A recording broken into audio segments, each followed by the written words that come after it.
Hi, everyone. Welcome back. So, I'm Professor Hall. Hopefully, you remember that by now, but if you don't, that's okay.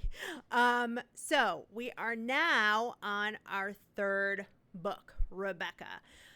And again, I'm going to caution you not to look up stuff about the ending because if you do, it won't be as fun to read. The other thing, too, is that the ending to the movie is very different than the ending to the book.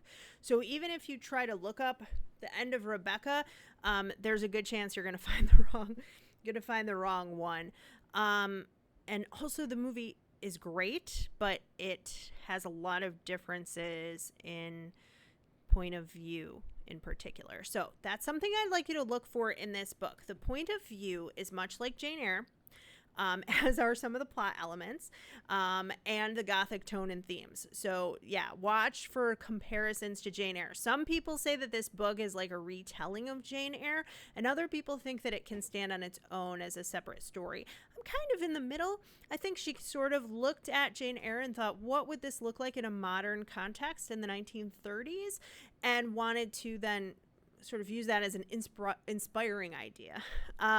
So we've moved away from the idea that the novel has to teach a moral theme. So that's kind of nice. This is not a didactic book at all, I don't think. And the narration, though, is quite interesting because we still have first person point of view, but unlike Jane, who seems to describe to the reader pretty accurately things that are going on. There are some things, it's not exactly we can't trust her, but she doesn't know the secrets of Thornfield, and she doesn't know really all of Rochester's secrets, but she is quite bright and quite aware.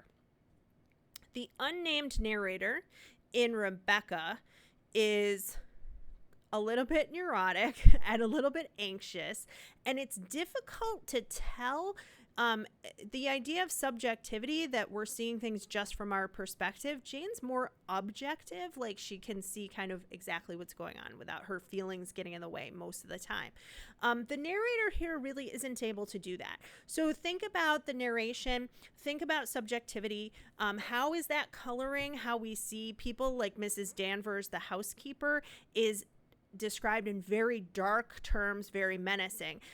It's not really clear if that's exactly who she is or if that's just how the narrator kind of pictures her, at least at first. Similarly, she has ideas about her husband, and this is a novel about, like, can we really know the person that we're married to? I hope so, being married myself. But, and when I said that to my husband, he got kind of offended, but that's basically what this book is about. The other thing here to take note of is the empowerment of the narrator. She doesn't even have a name. The name is based on Rebecca, her husband's first wife. So look for ways that she does have power and the ability to make decisions, and look for ways that she kind of is incapable of making decisions or having any power over her life or over her circumstances. So those are some things I'd like you to look for. I hope you liked Jane Eyre, and if you did, you'll probably love Rebecca. And if you didn't, maybe you'll like Rebecca more. That's it. I can't wait to see what you guys have to say. Thanks.